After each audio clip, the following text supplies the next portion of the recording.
Hello students, तो जैसा कि हम 20 क्वेश्चन कर चुके थे सर्किल से रिलेटेड, तो अभी हम आज 21 क्वेश्चन से स्टार्ट करेंगे। तो आज का हमारा जो 21वां क्वेश्चन है वो है कि यदि रेखाएं, एक रेखा दी गई है 3x माइनस का 4y, 3x माइनस का 4y प्लस का 4 बराबर 0 तथा 6x माइनस का 8y प्लस का 7 माइनस का 7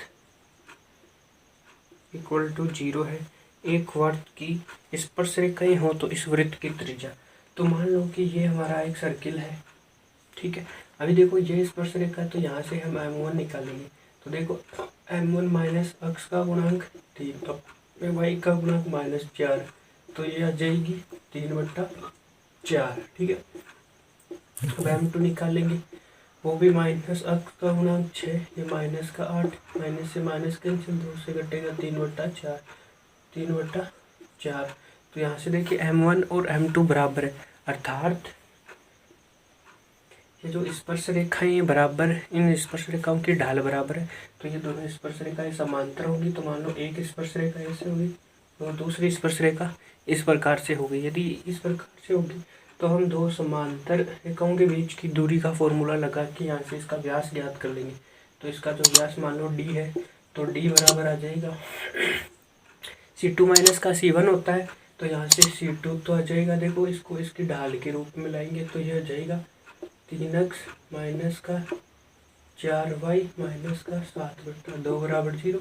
तो देखो माइनस का 7/2 माइनस का 4/√, देखो a1 स्क्वायर a2 स्क्वायर, 3 का स्क्वायर 9, 4 का स्क्वायर 16, ठीक है। तो इस प्रकार से आ जाएगा। ये देखो माइनस का 15/2 और ये आ जाएगा 5, ये मोड 5 से 3 कटेगा तो माइनस का प्लस का हो जाएगा और ये 3/2। तो देखो ये तो आ गया व्यास। अब व्यास r बराबर क्या होता है d/2, तो यहाँ से r बराबर d है 3/2 इंटू 2 बराबर 3/4। तो इसकी जो रेडियस है वो आ जाएगी 3/4। तो इस प्रकार से हम इसे सोल्व कर सकते हैं। तो ऑप्शन नंबर बी है, हो जाएगा राइट आंसर। अब उसके बाद आगे चलते हैं। तो जो हमारा अगला क्वेश्चन है वो आ जाता है, वो है कि एक वृत्त है x स्क्वायर, एक सर्किल दिया गया है x स्क्वायर जोड़ y स्क्वायर माइनस का 18x जोड़ 12y प्लस का k बराबर 0 की त्रिज्या। एक सर्किल दिया गया है और उसकी रेडियस 11 हो तो k का मान ज्ञात करना है। तो देखो k का मान ज्ञात करना है, तो इसके लिए देखो हम क्या करेंगे। इसके लिए हमें देखो यहाँ पर, जैसे कि अपन जानते हैं कि वृत्त की जो त्रिज्या होती है वो क्या होती है, r बराबर होता है g square minus g square जोड़ f स्क्वायर माइनस का r स्क्वायर। तो उस हिसाब से हम वृत्त की त्रिज्या ज्ञात कर सकते हैं। तो यहाँ पे देखो हम वो फॉर्मूला लगाएंगे। यहाँ पे हमें k को ज्ञात करना है, तो हम अच्छा होगा k का फॉर्मूला लगा दे। तो देखो c बराबर होता है अंडर रूट नहीं आता, c के लिए होता है c बराबर g स्क्वायर जोड़ f square minus r square. तो देखो c बराबर है, यहाँ से देखो g बराबर क्या आएगा माइनस का 9 और f बराबर क्या आ जाएगा 6। तो देखो g का स्क्वायर 81, f का स्क्वायर 36 और माइनस r का स्क्वायर 11 का 121। तो देखो c बराबर 7 और 11 माइनस का 121, तो c बराबर माइनस का 4। तो इस प्रकार से हम जो ये c है वो ही k के बराबर है। c और k की बात है तो हमें इसी का मान पूछा है, तो ये हो जाएगा राइट आंसर, ठीक है। इसके साथ ही हमारा क्वेश्चन नंबर जो 22 हो गया, k का मान -4 आ गया। अब क्वेश्चन नंबर 23 आता है कि एक वृत्त दिया गया है x माइनस का x1, x माइनस का x2 प्लस का y माइनस का y1, y माइनस y2 बराबर 0। तो देखो ये एक वृत्त दिया गया है और इस वृत्त का केंद्र, तो देखिए ये जो समीकरण है वो हमने देखा था कि ये वृत्त का व्यास रूप में समीकरण है, जहाँ पर ये जो अक्ष और y1 अक्ष 2 और y2 है वृत्त के व्यास के निर्देशांक होते हैं। तो व्यास के निर्देशांक होते हैं तो केंद्र का निर्देशांक कैसे आएगा, व्यास का आधा त्रिज्या होती है तो इसके केंद्र हो जाएगी अक्ष 1 जोड़ अक्ष 2 बट्टा 2 और y1 जोड़ y2 बट्टा 2। अरे भाई ये सर्किल है, ये व्यास होता है और यहाँ पे अक्ष 2 y2 है और यहाँ पे x1 y1 है। तो हमें इस केंद्र के निर्देशांक चाहिए, तो ये इसका मध्य बिंदु ही तो होता है। तो x1 x2 को जोड़ के 2 का भाग दिया, y1 y2 को जोड़ के 2 का भाग दिया। ठीक है, इस प्रकार से हम इसे ज्ञात कर सकते हैं।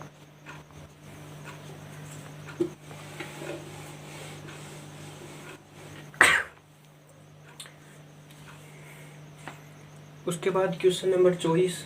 तो देखो क्वेश्चन नंबर 24 में दिया गया है कि ABC एक समकोण त्रिभुज जिसमें C समकोण है। तो देखिए इसमें कहा गया है कि ये कोई त्रिभुज, यहाँ पे A, यहाँ पे C है और यहाँ पे B है। इसने कहा है C के ऊपर समकोण है, तो A बराबर -3,4, B बराबर 3,-4 है और C ज्ञात करना उस परिवर्त वृत्त का समीकरण। तो देखो इसके परिवर्त अर्थात इसके केंद्र को यहाँ से चौथा हुआ जो निकले। तो देखिए अब हमें पता है कि यदि वृत्त के अंदर सा कोई समकोण त्रिभुज बनता है तो वृत्त का व्यास है वो उसके व्यास के दोनों बिंदु यहाँ पर 90 डिग्री के ऊपर काटते हैं। तो ये जो रेखा होगी वो वृत्त का व्यास का समीकरण होगी और वृत्त का व्यास के निर्देशांक दिए गए हो तो हम सीधा समीकरण ज्ञात कर सकते हैं। तो देखिए सीधा समीकरण आएगा अक्ष स्क्वायर जोड़ वाई स्क्वायर। वृत्त का व्यास रूप के लिए मैंने बताया था इन दोनों को जोड़ो तो माइनस 0 तो 0 हो जाएगा, इन दोनों को जोड़ो ये 0 वो भी 0 हो जाएगा। अब इन दोनों को गुणा करो तो -9, इसमें जोड़ना है, इन दोनों को गुणा करेंगे तो -16।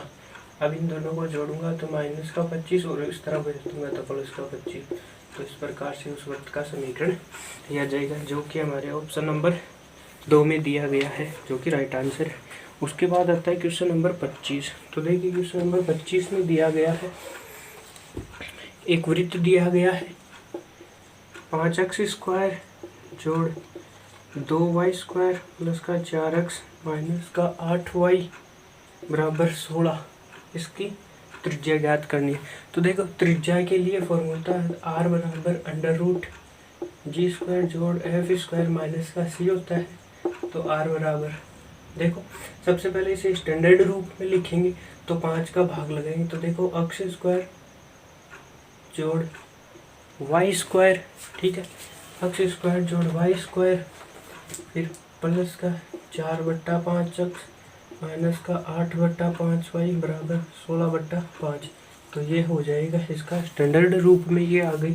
तो यहाँ पे देखो इसका आधा होता है जी, तो इसमें 2 का भाग देंगे तो 2 बार कटेगा तो 2/5 और इसका स्क्वायर 2 का स्क्वायर 4 और 5 का स्क्वायर 25 फिर प्लस इसमें 2 का भाग देंगे तो f आएगा तो ये 4 बार कटेगा फिर 4 का स्क्वायर 16 और फिर 5 का स्क्वायर 25 फिर माइनस का चिन्ह ये इधर प्लस का इस तरफ आएगा तो माइनस का और माइनस का प्लस का और इसको ऐसा का ऐसा लिखते हैं, ठीक है।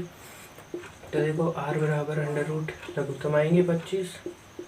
तो ये 4 जोड़ 16 जोड़ ये 5 का 5 बार 16 5 80 और r बराबर 80 90 और 100 और 25 का भाग जाएगा 4 बार तो 4 और कुल मिलाकर जो r है वो आ जाएगा 2। तो हमारा जो ऑप्शन नंबर 2 है ऑप्शन नंबर 1 वो हो जाएगा राइट आंसर। इसकी त्रिज्या आ जाएगी 2 सेंटीमीटर या फिर जो भी वर्ग इकाई क्वेश्चन में होगी वो। क्वेश्चन नंबर 25 हो गया। उसके बाद क्वेश्चन नंबर 26 आता है कि एक वृत्त है 3x स्क्वायर जोड़ 3y स्क्वायर माइनस का 8x माइनस का 10y प्लस का 3 बराबर 0 के केंद्र का नियामक। तो देखिए हमें केंद्र का नियामक देखना है। तो हमें पता है कि जब ये यहाँ से तो इससे वाला तो g का आधा होता है, यहाँ पे जो होता है उसका आधा g होता है और यहाँ पे होता है उसका आधा है वो f होता है। तो अब हमें पता है कि यदि ये दोनों नेगेटिव है तो हमारा जो केंद्र है वो हमेशा पॉजिटिव आएगा, ठीक है। देखो इसे देख के डायरेक्ट आंसर कैसे ज्ञात कर सकते हैं। तो ऑप्शन में यदि देखो ये दोनों नेगेटिव है तो हमें पता चल गया कि केंद्र का निर्देशांक है वो दोनों पॉजिटिव होगा, अर्थात फर्स्ट क्वाड्रेंट में होगा। तो यदि ऑप्शन के अंदर किसी भी निर्देशांक का माइनस दिया हुआ है तो अपन उसे देखते ही रोंग कर सकते हैं। तो जैसा कि इस क्वेश्चन के ऑप्शन में दिया गया है दूसरा और चौथा, इनमें नेगेटिव मार्क दिया गया तो ये तो देखते ही गलत कर देंगे। उसके बाद फर्स्ट और थर्ड में से आंसर चूज करना है। तो देखिए अब स्टैंडर्ड फॉर्म में बदलेंगे तो 3 का भाग देंगे, माइनस का 8/3x और माइनस का 10/3y प्लस का 1 बराबर 0। अब केंद्र के लिए इसमें 2 का भाग देंगे तो ये हो जाएगा 4/3 और ये हो जाएगा 5/3। तो ऑप्शन नंबर 3 है वो राइट आंसर हो जाएगा। इस प्रकार हम केंद्र भी याद कर सकते हैं। उसके बाद आता है कि एक सरल रेखा दी हुई है, सरल रेखा दी गई है, अक्ष y माइनस का अक्ष इक्वल टू 0, अर्थात इसे y बराबर अक्ष ही है इसे तथा y अक्ष के स्पर्शी वृत्तों की संख्या। तो देखिए ये तो y बराबर एक्सिस है और ये y एक्सिस है। क्वेश्चन में दिया गया है कि इन दोनों को स्पर्श करते हुए वृत्तों की संख्या। तो देखिए एक वृत्त यहाँ पे भी बन सकता है, यहाँ पे भी, ऐसे ऐसे वृत्तों की संख्या बढ़ती इस तरफ भी बढ़ती जाएगी। तो इस प्रकार के हम कुल अनंत वृत्त बना सकते हैं। तो ऑप्शन नंबर डी फोर्थ है वो राइट आंसर हो जाएगा। इस प्रकार हम 4 अनंत वृत्त बना सकते हैं इसे। अब देखो क्वेश्चन नंबर 28 में क्या दिया गया है। क्वेश्चन नंबर 28 में दिया गया है कि उस वृत्त का समीकरण जो दोनों अक्षों तथा रेखा 3 अक्ष। तो देखो रेखा का समीकरण दिया है 3 अक्ष माइनस का 4y प्लस का 8 बराबर 0, इसको तथा किन दोनों अक्षों को अक्ष को तथा y अक्ष को स्पर्श करती है,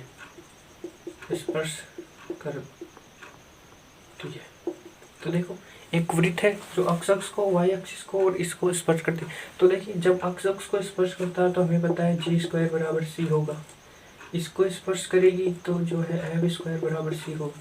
तो देखिए यहाँ पर अभी हम ऑप्शन से राइट आंसर कैसे, अभी इसको अगर जनरल वे में करेंगे तो काफ़ी लेंथी हो जाएगा, लेकिन हमारे डिफेंस के एग्जाम से हमें देखना है कि ये जो इसका आंसर वो जल्दी से जल्दी कैसे लाई जाए। तो अभी देखो ऑप्शन को देख के राइट आंसर कैसे चूज करना है वो बताता हूँ। तो देखिए सबसे पहले तो लिख लीजिएगा x² जोड़ y², ये तो हर इक्वेशन में आएगा। अब देखो इसने क्या कहा गया आगे, जिसका केंद्र तीसरे चतुर्थांश में। तो देखो यदि इस चतुर्थांश में केंद्र है तो केंद्र का अक्ष और y कोऑर्डिनेट है वो दोनों नेगेटिव होंगे।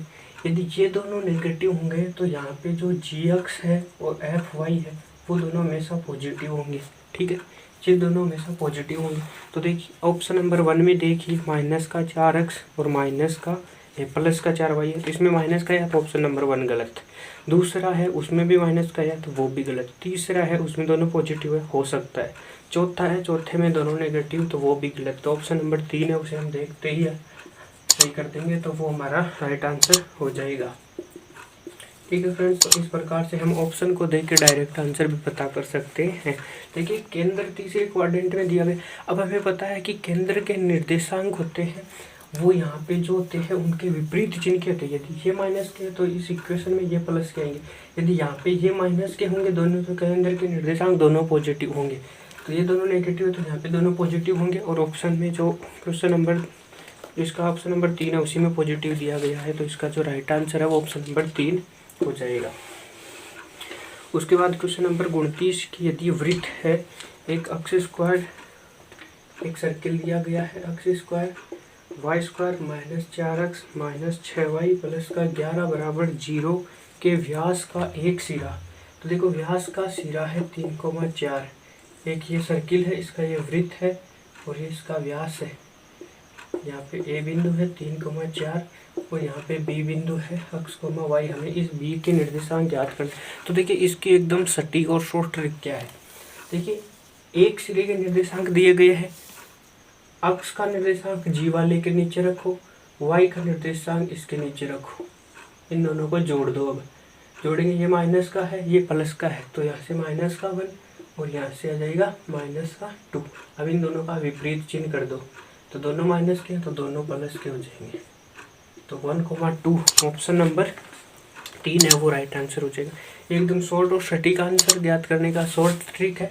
देखिए क्या शॉर्ट ट्रिक होगी, यदि एक वृत्त के व्यास के सिरों का एक निर्देशांक दिया गया है, जैसा कि ये दिया गया है, दूसरे सिरे के निर्देशांक ज्ञात करने हो तो यहाँ पे जो अक्ष और वाई का गुणांक है, उनमें यहाँ से एक्स और वाई के गुणांकों को लिखो, जैसा चिन्ह वैसी प्रोसेस करो, जोड़ो, माइनस होगा तो घट जाएगा, तो ये आ जाएगा। अब इसके बाद इनका चिन्ह है वो बदल देना है। यदि ये दोनों नेगेटिव है तो दोनों पॉजिटिव हो जाएंगे, एक नेगेटिव एक पॉजिटिव है तो दूसरे में जो आंसर आएगा वो यहाँ पे जो नेगेटिव है वो पॉजिटिव में आ जाएगा। ठीक है, इस प्रकार से ज्ञात कर सकते हैं। तो ये हमारा क्वेश्चन नंबर 29 भी हो गया। उसके बाद आता है क्वेश्चन नंबर 30। तो देखो क्वेश्चन नंबर 30 में क्या है कि मूल बिंदु से जाने वाले तथा धनात्मक अक्षों पर 3 व 4 लंबाई के अंतर्गत काटने वाले वृत्त का समीकरण। तो देखिए अक्ष पे काटा गया अंतःखंड क्या होता है 2√g² माइनस का c। तो यहाँ पे दिया गया अक्ष पे काटा गया अंतःखंड 3 है। ठीक, y एक्सिस पे काटा गया अंतःखंड f² माइनस का c बराबर होता है 4। ठीक, अभी दिया गया है कि ये अक्ष पे 3 और y एक्सिस पे 4 अंतःखंड काटा गया है। तो देखिए यहाँ से क्या है, यहाँ से करेंगे समीकरण 1 से समीकरण 2। तो देखिए दोनों तरफ स्क्वायर कर देंगे तो 4g² माइनस का c बराबर 9 और g² का c बराबर 9/4। ये आ गई समीकरण नंबर 3।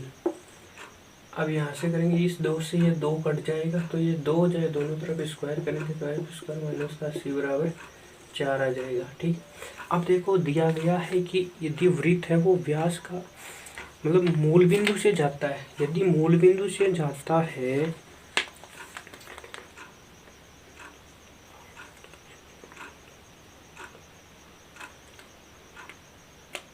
तो देखो ये स्टैंडर्ड रूप में पहले समीकरण लिख लेते हैं, जोड़ 2gx जोड़ 2fy प्लस का c बराबर 0। मान लो ये वृत्त का समीकरण होगा। तो देखिए इसने कहा गया कि ये मूल बिंदु से जाता है, तो मूल बिंदु से जाएगा तो x और y का कोऑर्डिनेट 0 रखेंगे, 0 0 0 0, तो c का मान तो 0 आ जाएगा। तो देखिए समीकरण ये 3 और ये समीकरण 4, यहाँ से क्या प्राप्त होगा g² बराबर 9/4, तो g बराबर 3/2। ठीक है, तो यहाँ पे c 0 हो जाएगा तो f², तो f बराबर 2। ठीक है, f बराबर भी 2 आ जाएगा। तो अब हम इसमें मान रख देंगे x² जोड़ y² जोड़ 2 है, g का मान कितना आ गया 3/2, x जोड़ 2, f का मान कितना आया 2, y और c का मान 0 तो बराबर 0। तो x² जोड़ y² 2 से 2 कैंसिल, तो 3x जोड़ 4y बराबर 0। तो इस प्रकार से हम इसका समीकरण ज्ञात कर सकते हैं। तो जो ऑप्शन नंबर हमारा 3 है, x² जोड़ y² plus 3x plus 4y बराबर 0, तो ये वृत्त का समीकरण आ जाएगा। अब देखिए इसके लिए एक शॉर्ट ट्रिक क्या होगी, यदि वृत्त मूल बिंदु से गुजरता है और अंतःखंडों की लंबाई दी गई, एक्स और वाई एक्सिस पे काटे गए अंतःखंड की लंबाई दी गई है, तो वृत्त के समीकरण में c है वो तो 0 होगा। अक्ष पे काटा गया अंतःखंड को g की जगह पर रख दो और जो वाई एक्सिस पे अंतःखंड काटा गया है उसको 2f की जगह लिखो, और अक्ष पे काटा गया अंतःखंड वो 2g के लिखो। वह व्यापक रूप का समीकरण होता है ना ये। यदि मूल बिंदु से वृत्त जाता है और x एक्सिस और y एक्सिस पे काटा गया अंतःखंड दिए हुए हो तो c तो 0 हो जाएगा, तब c तो होगा 0। ठीक है, x एक्सिस पे काटे गए अंतःखंड को इसकी जगह पे रख दो, y एक्सिस पे काटे गए अंतःखंड को इसकी जगह पे रख दो, सीधा समीकरण आ जाएगा। तो ठीक है फ्रेंड्स, ये आज के हमारा 10 क्वेश्चन कंप्लीट होते हैं। इस प्रकार हमने सर्किल से रिलेटेड 30 क्वेश्चन मोस्ट इम्पोर्टेंट जो कि पीछे के एग्जाम्स में आ चुके हैं और ज़्यादातर एयरफोर्स नेवी इसमें एनडीए नेवी और एयरफोर्स तीनों का सिलेबस से क्वेश्चन उठाए गए हैं जो कि रिपीटेड भी है और आगे भी आने की संभावना है। तो आप इन्हें खुद भी अच्छे से एक बार सोल्व कीजिए। Thank you. जय हिंद, जय भारत। यदि वीडियो अच्छा लगा हो तो लाइक, शेयर और चैनल को सब्सक्राइब जरूर कीजिए। धन्यवाद। जय हिंद।